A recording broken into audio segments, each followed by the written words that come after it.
Good evening, everyone. This is Dolores Cannon again with the Metaphysical Hour. And we're live tonight. This is August the 16th, year 2013. I said I was going to be live all this month before we start out the road again. And it's good to be home for a while. I don't know about the rest of you out there, but we have been having just torrential rains, one after the other. And for the last day or so, it's finally calmed down, so we're not going to have to build the ark after all, I don't think. But Julia is not here tonight. She is still in England. You know, I told you we have an office in England for our publishing company, and we are been moving the office, and she's been over there packing everything because we were down by Marlborough, if anyone knows England. And we are moving to our new office is in Glastonbury. And it's right in the crop circle country. And she said they have a beautiful view of the Tor from one of the windows. So they're right in the middle of some very powerful, ancient energy over there. So we might be hearing a lot about that whenever she gets back. But they're in the process now of packing and moving. So she'll be over there for another couple of weeks anyway. So I'm just me tonight and my guest. But I do enjoy her being here because then I have someone else to help with the questioning. Well, our guest tonight is another one of our new authors that we have published. And she was also a speaker at the Transformation Conference that we just finished. And we have had so many wonderful speakers at the Transformation Conference. But before we call her on, I want to give out the toll-free number of anyone who wants to call in and ask questions. The toll-free number is 1-888-627-6008. 1-888-627-6008. Okay. Now, our guest is Charmian Redwood, and she has written a book about Lemuria. And I know there's always been a lot of interest in that ancient culture. And so she's going to be the guest tonight. Now, Charmian, you're there, aren't you?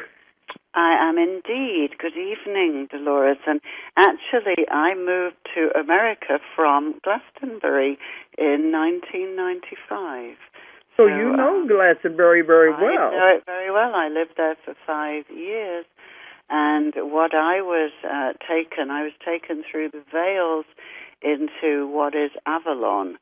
So that whole story of the Grail is centered on Avalon, and I was given the Grail codes and then asked to bring them to America because they said America needs them. So that's how I came to be in America. I've been to Glastonbury many, many times, and I know it's very old, you know, down by Chalice Well and then the Glastonbury Abbey. All of that is old, and it has that feeling to it of just a very ancient place. Yeah. And, it has many, many layers. There's the whole Christian story of Joseph of Arimathea and Mother Mary coming there after the crucifixion. And then there's the whole Druid history of I was actually in a past life one of the trainers in the House of Maidens. I went and found the young girls and then brought them back to Glastonbury to train them as Druid priestesses. So, well, you know, I've written 2 books about Jesus and his connection, and you know, in those days, I wrote Jesus and the Essenes, and they walked with Jesus. So I did a lot of research into that area, and a lot of people in England sent me books that you can't find anywhere else. So when I rewrote the Jesus and the Essenes, about 5 or 10 years ago, I added all the new research. So I'm very familiar with Jesus and Joseph of Arimathea's connection in that area.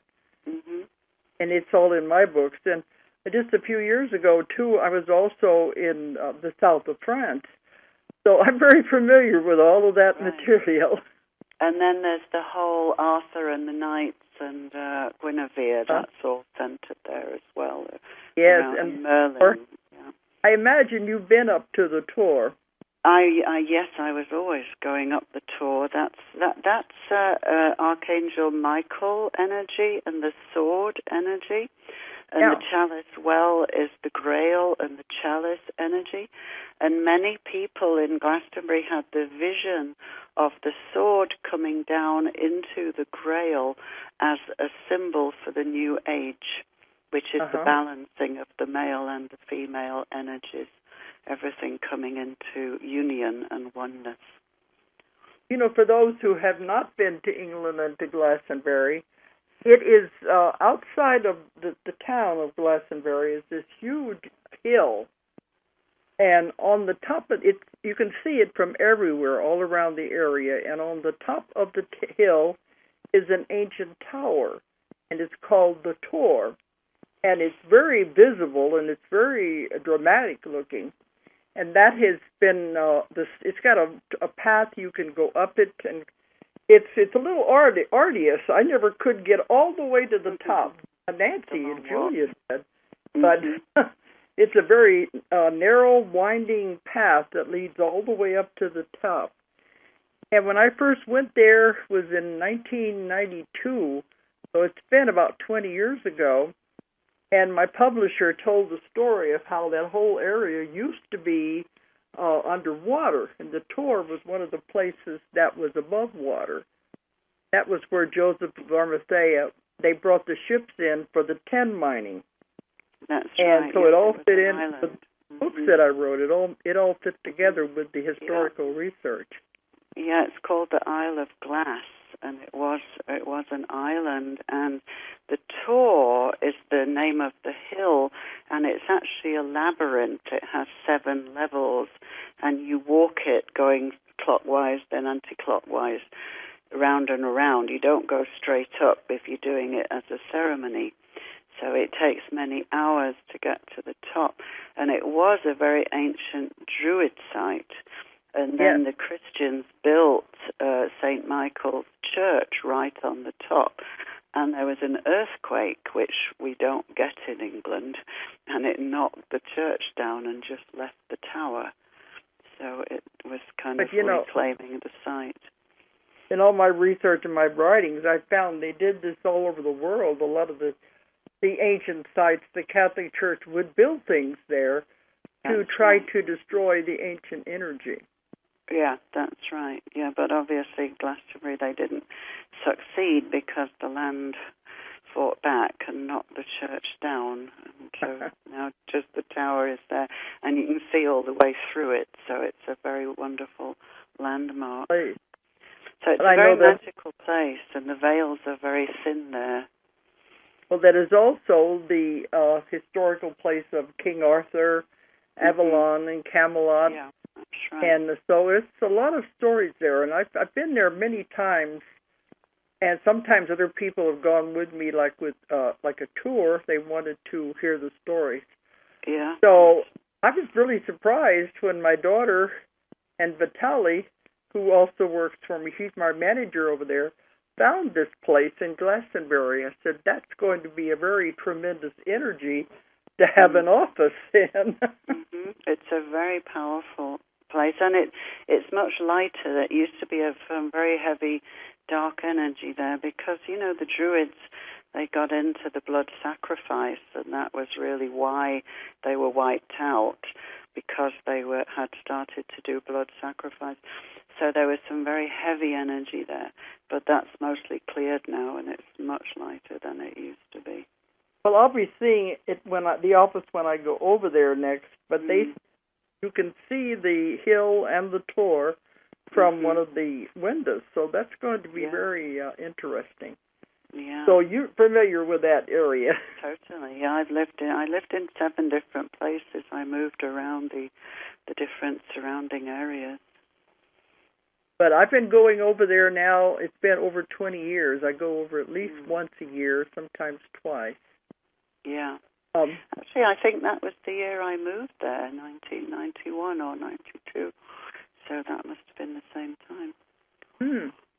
Okay, well, we're going to talk about your book now. Mm-hmm. And, well, I know when I brought you over for the conference, you were living in Hawaii, and I thought I was going to have to bring you from Hawaii, but you're in the States now, aren't you? I'm in Ohio, but this week I'm in Arkansas, so I'm just up the road. I noticed from the telephone number you're just right over here in my own backyard. That's right, yeah. Okay. But you did live in Hawaii for quite a while, too, didn't you? I was there for 6 years, yeah. That's why I thought I was going to have to bring you that far. Charmian's book is about Lemuria.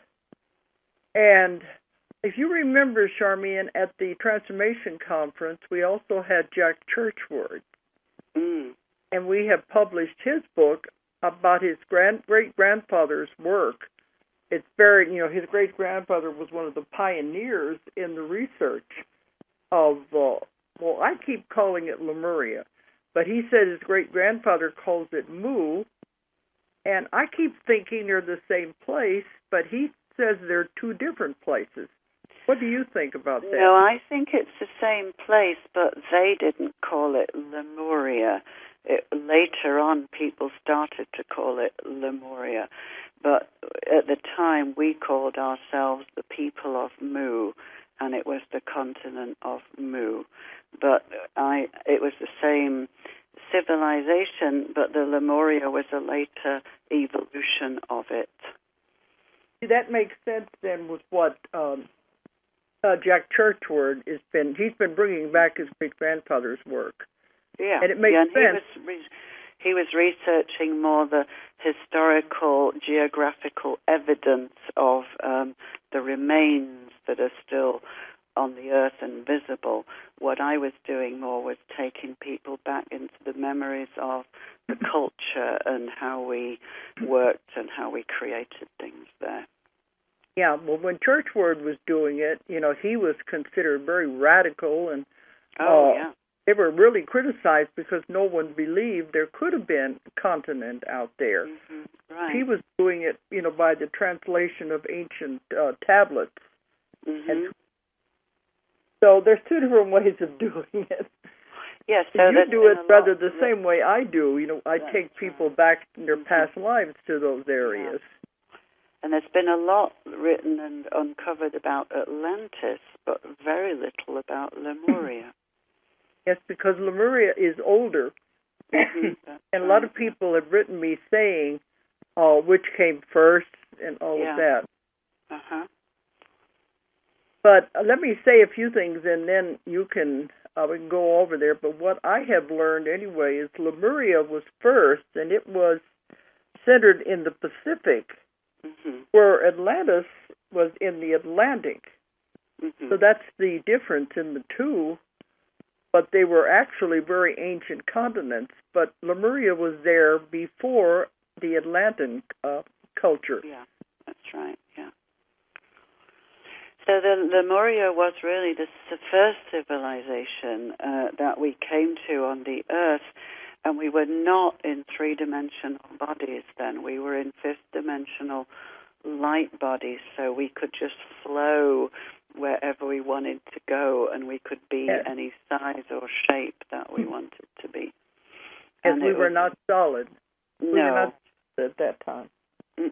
No, and this was before the fall, before we went into that whole cycle of separation and duality. So everything was oneness, and there was only love. We didn't know what conflict was. We had no concept of division or separation, just oneness, service, and love. So that's the time that we now call the Garden of Eden, that was paradise upon the earth. But before we get too much into this, let's let people know about you, your background, and how you discovered all this information. Tell us about you first. Do you mean how I got the information about Lemuria? Your background. Well, my background was I was a very normal person in England until I was 30. I was a school teacher. I was buying a house, having nice long holidays, and going to the pub and playing darts a lot, as we do over there. And then when I was 29, I had a near-death experience which completely changed my life. So I count my life really as starting when I had that experience. But tell us about the experience. I'm always interested in near-death experiences. Okay, well, it was, I was in the hospital and I had given birth to twins. I had my two babies, and the whole experience of the birth was mishandled by various departments in the hospital, and I ended up with blood poisoning. So I was taken back to the hospital after 10 days, and I was dying. And I really didn't care if I lived or died. I was so ill. I had no really will to struggle and try and stay here. I just was quite happy to leave. So the first night that I was in the hospital, I experienced myself just lifting up out of the body that stayed down in the bed, but I wasn't in it anymore. I was just floating up into this really beautiful golden light. And as soon as I got there, I knew this is home, this is real, everything I need is in this light, and it's where I want to be. And everything that is down there, where I had been, is just a story that I'm playing out. So there was no fear at all in leaving the body. I just knew I was going into love and peace, and the angels were there, and I had no fear at all. And then in the golden light, Jesus appeared in front of me, and I just knew it was him. We had this whole telepathic conversation. And he was this really beautiful being made of white light and this blue star in his heart. And when I was standing before him, I felt something I have never experienced in my life before or really since, was just unconditional acceptance, love, and non-judgment. No matter how much I might be judging myself, there was nothing coming from him that was of, you are a bad person or you did this wrong. So he said to me in my head, because your heart is pure, if you want to, you can stay with us in the golden light. But we're asking you to go back because the world needs your love, your wisdom, and your healing.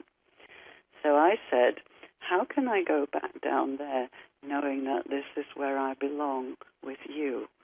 And his response was, he took a piece of his star, a point of his star, he took it off and he put it into my heart. And he said, now you will know that I am always with you.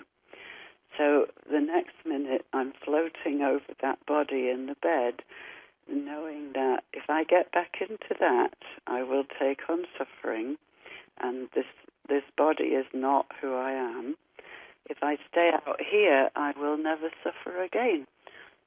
But I just given birth to my two babies, and there was no way I was going to leave them without a mother. So I came back into the body, and then everything that I had done in my life, the career, the teaching, was utterly meaningless. My education, utterly meaningless.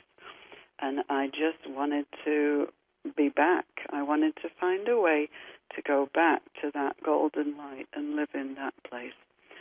So at that point, I just gave my life to God and said, whatever you need me to do, just let me know, and I'll do it. I probably didn't know what I was letting myself in for. Oh, we never do. I've been traveling for 30 years, and I've probably lived in 70 places. But that's just how I live my life now. Wherever I'm needed, that's where I go. So I came to the end of my time in Hawaii, and they said I'd received all the light codes from Hawaii, from Lemuria, now bring them back to the mainland because this is where they're needed. So I found myself living in Cincinnati, Ohio, and I didn't even know where that was. I had to look on the map to find it. Well, that was just this year, wasn't it? Yeah, it was. I left Hawaii in October, and I spent 5 months flying around and driving around doing workshops all over the place. And then I moved to Ohio in end of February. So, well, you might be sorry once you find out how cold it's going to be up there in the winter. I know. I just got the tail end of the snow.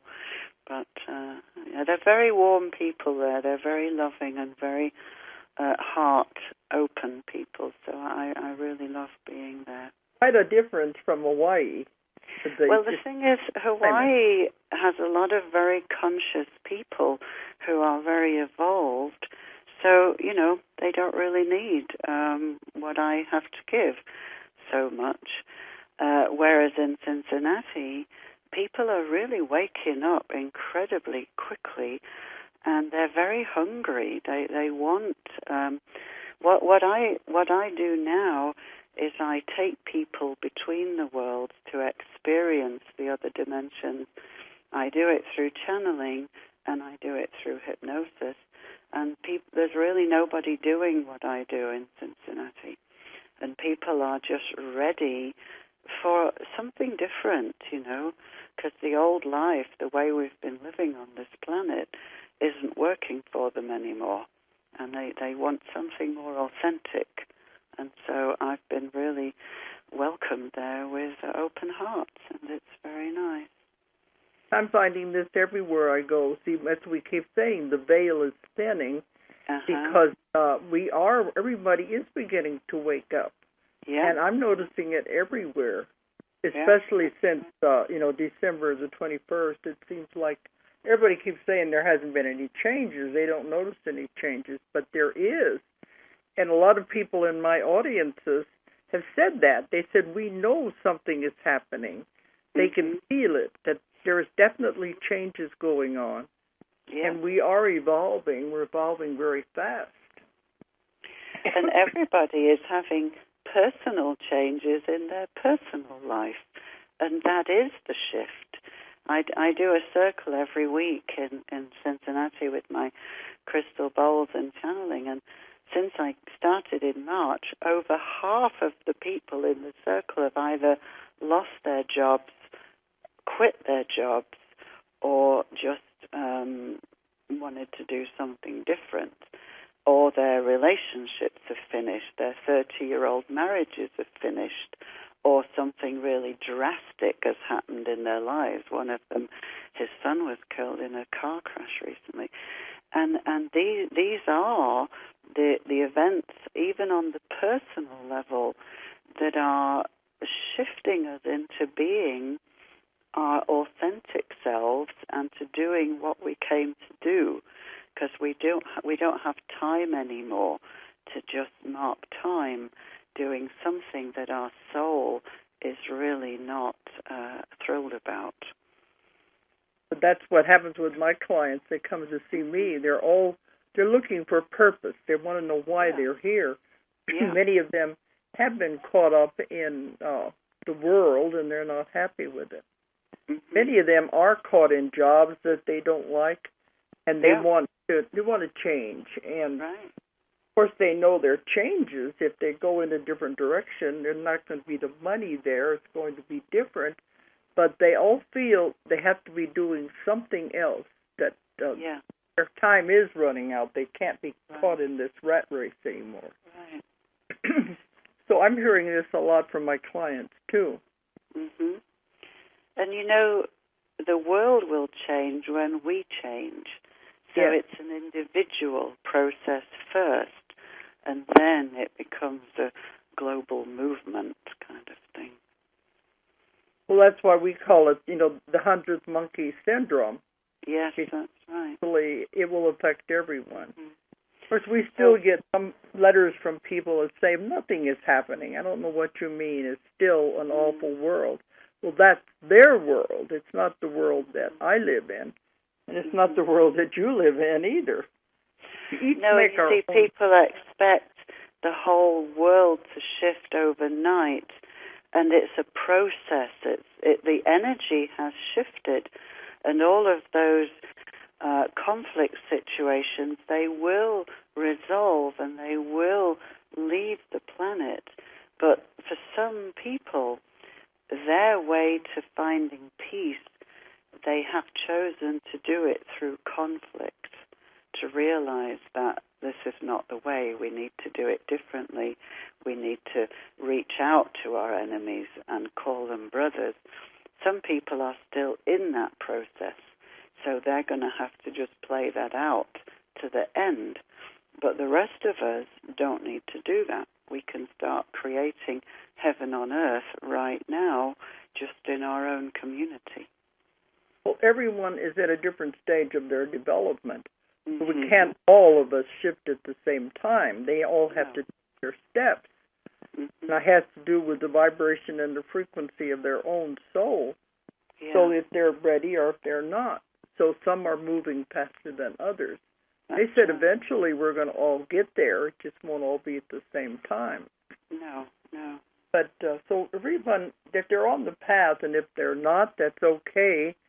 I've been told they will get there eventually anyway. It's just some faster than others. Mm-hmm.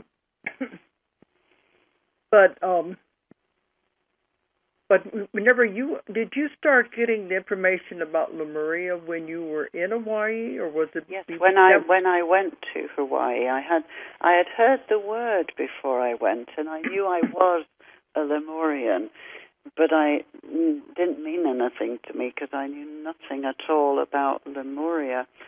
And when I was even flying for the first time from L.A. to the Big Island, Kona, I just started crying halfway across because I knew I was coming home. And I'd always thought of Glastonbury as my spiritual home. But when I got to Hawaii and I stepped out of the plane and I stepped onto that land, I just felt safe for the first time in my life. And then within a week, I met this whole group of people. There was an ET conference the first weekend that I was there, and I thought, I'm going to meet my family there. So I went and I did. And I started doing hypnosis sessions with them. And all of them were going back to Lemuria. And I didn't plan that. It just came up in every single one of the sessions. So that's when I realized that I'd been brought back so that I could have those memories and to bring them back now.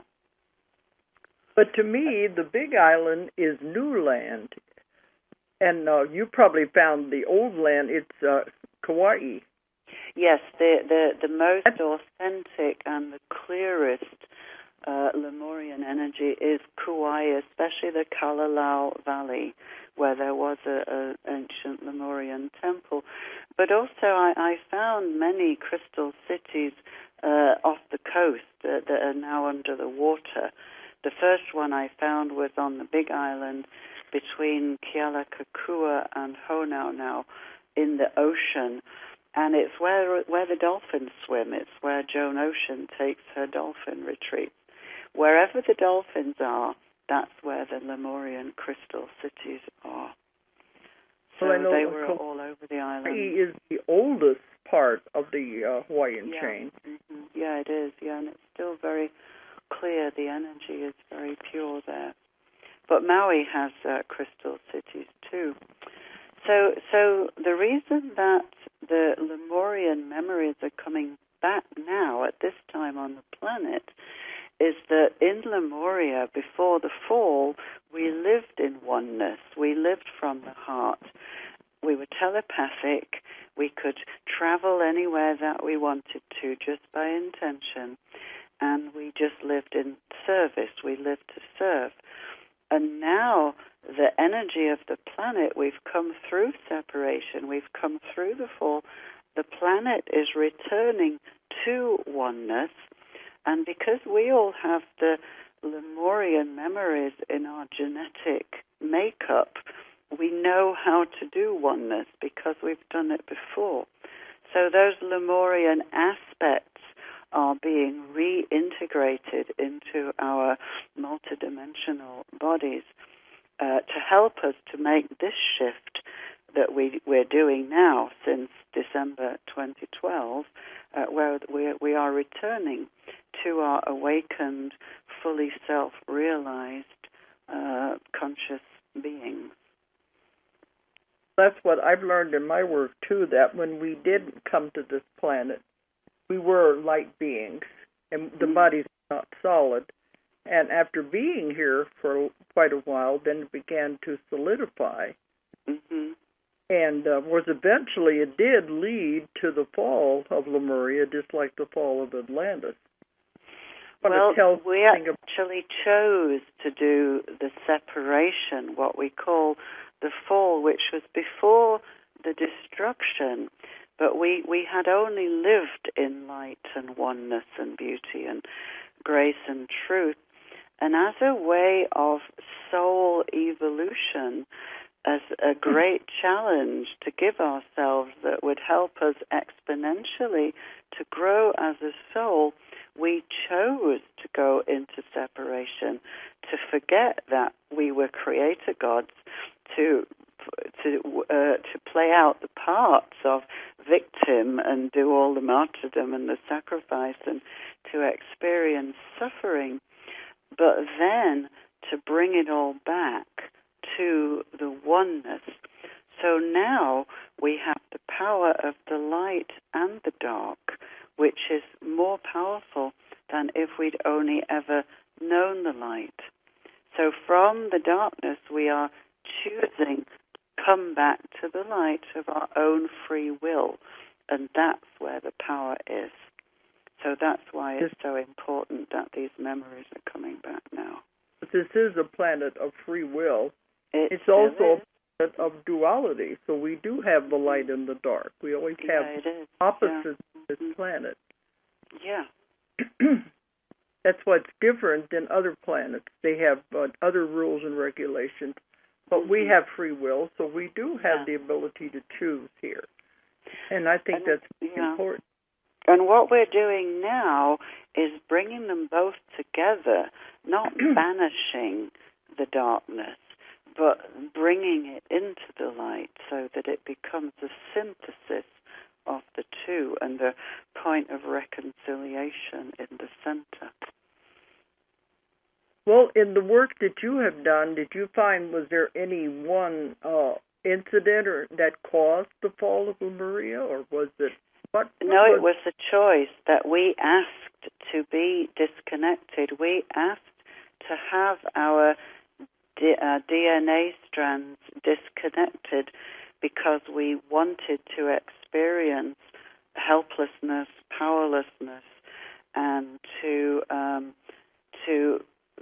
go through that whole experience of duality, separation, forgetting that we are powerful co-creator gods and goddesses, and we fell into ego. So it was like a group soul choice, and then the Anunnaki came in and shut us down and did the disconnection, but we had asked for it and asked to do it. I mean, was there an earthquake or flooding? How did the whole continent go down? Oh, the continent, yes. That was after the fall. There was a war. This is what I've remembered. There was a war between Atlantis and Lemuria. The Atlanteans had gone off on a path where they had really gone onto got away from the heart and the law of one and the concept of wholeness and oneness, and we are all one. And they got really drunk with power and became very destructive. So they developed these weapons very much like the ones that we have now. And they blew up first Lemuria and then Atlantis by abusing the power that they were given. So that was why it was destroyed. I've written about the same things. Yeah. But Lemuria was in the Pacific. What I've heard is that there are the remnants. See if you have the same information. Hawaiian Islands are part of it. Japan. Uh-huh. And let me see, it goes all the way around. It's like all the Pacific Islands and the west coast of America. So Peru and those Chile, those the countries on the west coast. You know, when the Incas got to Machu Picchu, they said the temples were already there. Those huge stone blocks. So that's all Lemurian. And then New Zealand and Australia, they were part of Lemuria too. So I was thinking it's like a circle. They call that the Ring of Fire. That's right. That's all around the Pacific. Surrounding the Pacific Ocean was where the remnants are of Lemuria. Mm-hmm. And it all went down in the middle. Yeah, that's right. And they had the technology to, they used light and sound to cut those huge stone blocks and then to float them into position. So it wasn't hundreds of people with ropes and pulleys and all that kind of stuff. I know. Now, I've written about all of that, too, and so that's why I know that it wasn't done that way. The same way in England, it wasn't done that way. I think it was in maybe the other book on Lemuria by Childress, that on Easter Island, those statues, the local people say that they walked to the positions that they were on now. And that was the nearest they could come to saying that they were floated there. Mm-hmm. Yeah, because I've written a lot about how the levitation, and a lot of it was done with sound. Well, I'm thinking of, they were talking about Egypt and the ones, even the way the Temple of Jerusalem was built, that it was all done with sound. Yeah, and the Tibetans still know how to do that. They still have that technology. And all of this will come back because a lot of my sessions that I do, especially with the men, they have the knowledge. They were the ones who built the pyramids and who used the levitation to float the stone. So we have encoded within us these memories, and when the frequency has reached the right energy on the earth, these memories will come back, and we will be doing it again using anti-gravity and using our own electromagnetic field to propel vehicles and craft, that kind of thing. Yeah, because we do have those abilities, and I think it was in one of my books, they talked about many, many civilizations that have gone down, some of them even older, and that they said afterwards, because we misused the power, people got into greed, that in one of them it said that it's like blowing a fuse, and they were never allowed to use that again, because they said they misused it, so it was like blowing a fuse, and it was going to have to go back. They lost a lot of abilities, because it was going to take a long time to get those abilities back. Yes, and many of the temples that we worked in, when we knew that the end was coming, we shut down the temples. This happened with the Cathars. One of my memories is being in Montsegur when the Cathars were being put to death. So we closed down all of our portals in Lemuria, in Atlantis, so that the energy could not be misused through the time of separation. And what's happening now, a lot of my work and Drumbelow, Melchizedek, people like that, traveling around the earth to these power places and reactivating the temples and bringing the flame back to places where it hasn't been for a long time. Well, it's been many years, and some of it is dormant, but we are trying to awaken it, because it was only, I guess, 2 years ago now, I took some people on a tour in England, and we were in Stonehenge, and in one of my books it talked about there was a portal in the center of Stonehenge that you could go back and forth through time. Yeah. And we were there with Maria Wheatley, who was one of she's into dowsing. you want to call witching. It's a The ley divination. lines, yeah. Yeah, her father was one of the pioneers of doing that over there, and we published his book. But she was there, and she was using the divining rods, and she walked across the center. She said, yes, you could still feel it. It's very weak, but it is still there. Yes, So, I've seen. I was there once with my friend, and this ship came down like a six-pointed star, and it had 6 beings on it, and they were from Sirius, and they had been part of the group that guided the setting of the stones, or the placement of the stones when it was being built, and they'd left because of all of the sacrifice that was going on there. Yeah. There was a lot of blood. I used to, even when I drove past Stonehenge, I couldn't even look at it for many years because I just felt the pain. But that's all been cleared now, and so that star alignment has been reactivated, and there's a lot of blue fire going up the stones. Well, the story I got was that it was back before all that happened, and it was being used for ceremonies, and they did use the portal to go back and forth. That's right, yeah. This is before the conquerors came in then and killed them, and it did contaminate the area of Stonehenge. I've seen the same thing in Egypt, in the pyramids at Giza, and I've seen it in Chaco Canyon, the kiva there in New Mexico or Arizona, that we used sound, and we created dimensional travel light ships in these places, and then we used them to travel between the worlds, between the planes, and between the stars.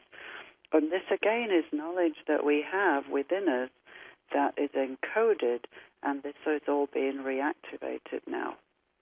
I know some of my clients, like I said, they come wanting to know their purpose, wanting to know what they're here for, and many of them feel that they need to be working with sound and colors, too.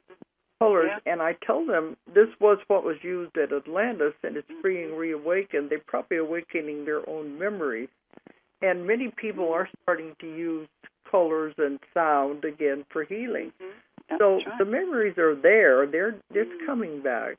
Yeah, crystal, light, and sound was how we used to travel. It's what powered our vehicles. We used it for healing, and we used it for free energy, and all of that technology is there, and that will be brought to the surface as well. That I've written a lot about Atlantis and how they used the crystals. Yeah. You know, right here in where we are in Arkansas, well, where I am, over to the east of where you're at right now, this whole area has crystals all underneath the ground. That's actually why I came back this week, because I didn't have time to do it after the conference.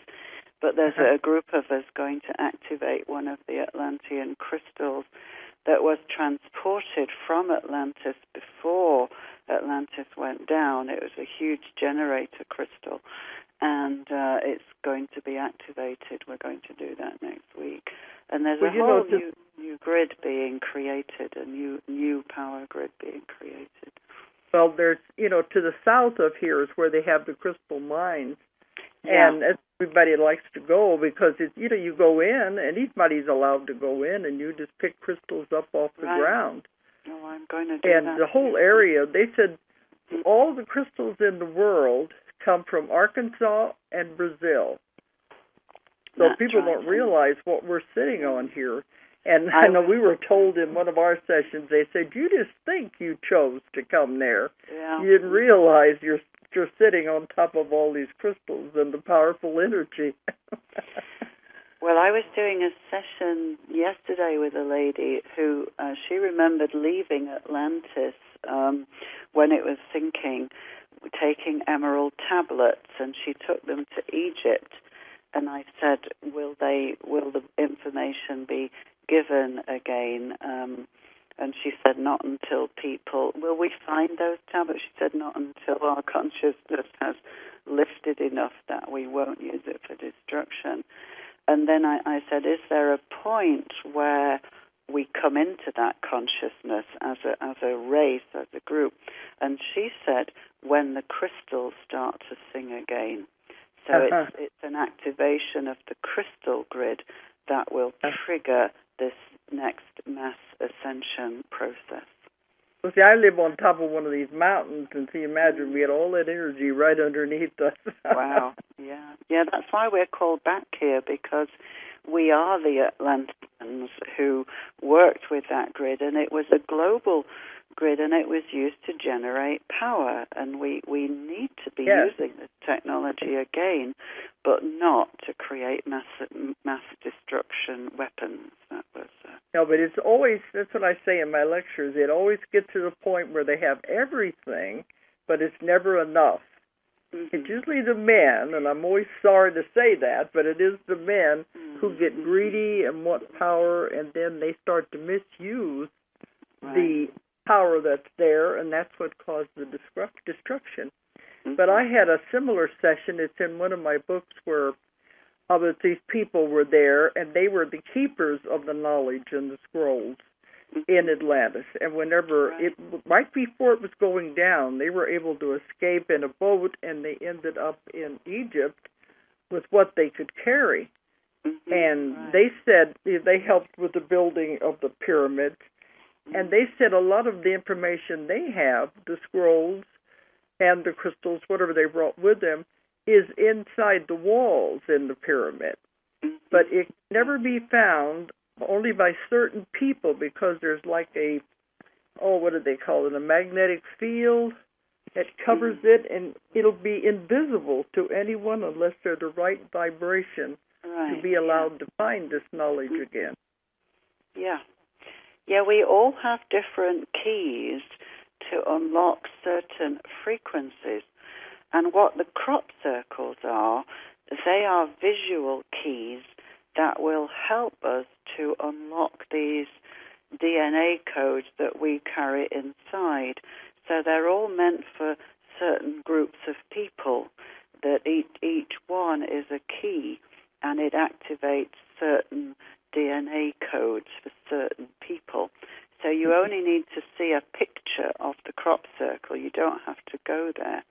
I was going to say that. Trigger. I tell that in my lectures too. You don't have to actually be in the circle. No, you just it's see what the does picture. It.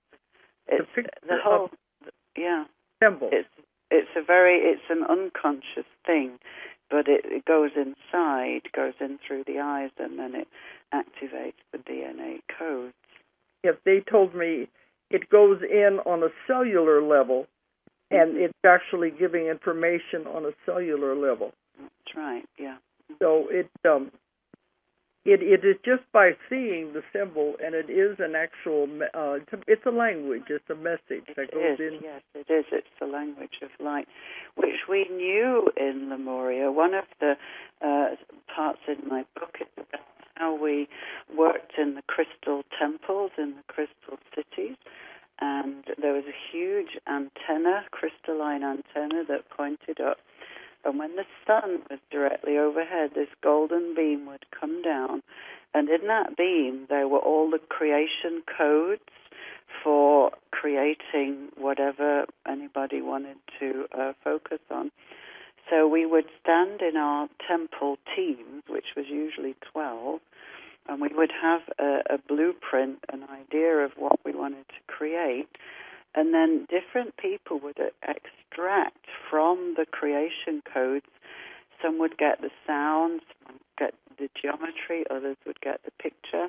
And then we would all make the sounds, visualize the picture together, and then we would literally manifest on the physical plane whatever we were focusing on. So we were using that language of light and those creation codes. And this is what we're going to be doing again. That's why we're remembering these old ways, because we're coming to the place where the frequency of the earth will support us to do this instant manifestation.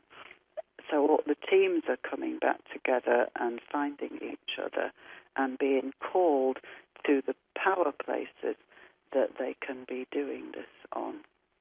That's what I've been told, that it is time to reactivate all of this.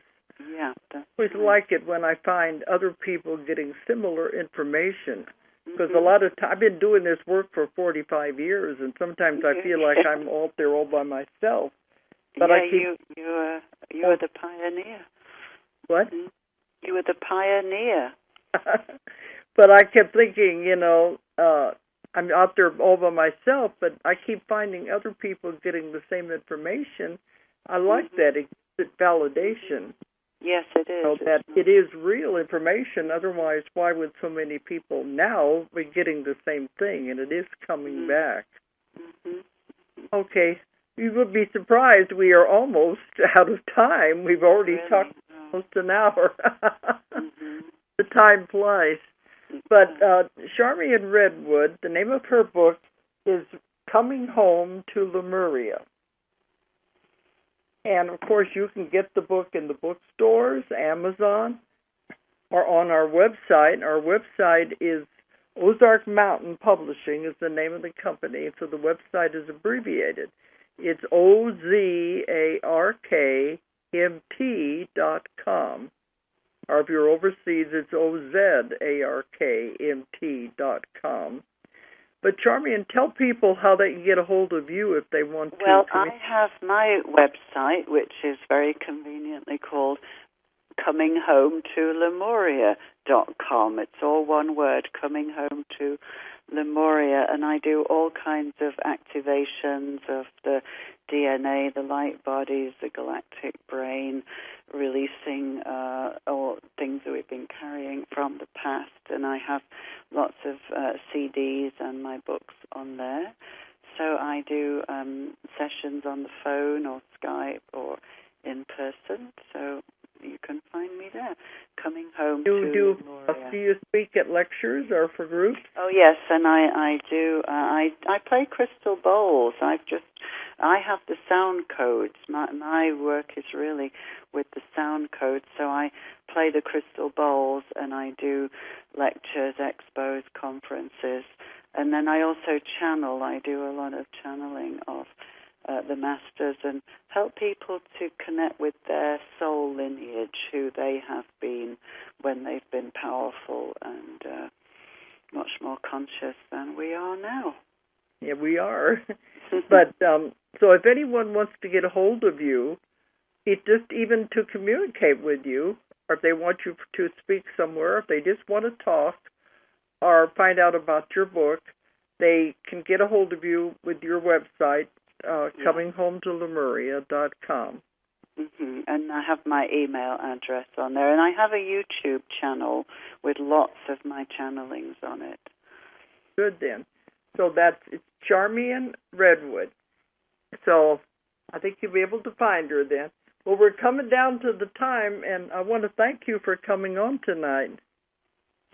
Well, thank you very much. I'm sorry we didn't have time to answer anybody's questions, but they can always email me. I love to connect people. If they had a question, they would have been sent through, because Don, he puts them through, but they've told me before that we don't want to ask questions, we just want to listen. Okay. So they've been listening out there. Yeah, so if they have questions, they can contact you, and you will communicate with them. Yes, I will do, yes. And thank you very much, Dolores. I'm very honored to be on your show. Thank you very much. Okay, so now it's time to leave. So I want to thank everyone for listening tonight, and I'll be back live again next week. So thank you, everyone, and good night, everybody. If you enjoyed the show, check out more of our other videos, and be sure to subscribe and click the like button. Thank you for listening to the Metaphysical Hour with Dolores Cannon.